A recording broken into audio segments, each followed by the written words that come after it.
Hey guys, today I'll show you how to increase the Waze volume on your iPhone. Let's get started.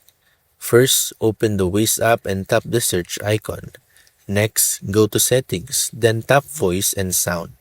In this menu, make sure sound is set to on instead of alerts only or off. After that, adjust the guidance volume by selecting loud.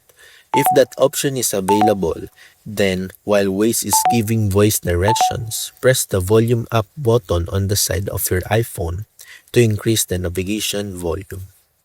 If you're connected to your car through Bluetooth or Apple CarPlay, make sure your car's media volume is also turned up.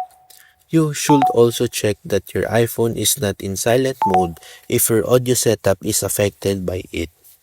Finally, start a route to test the voice guidance and confirm the volume is loud enough. And that's how to increase the voice volume on iPhone. If this video helped you, don't forget to like, subscribe, and I'll see you in the next one. Thanks for watching.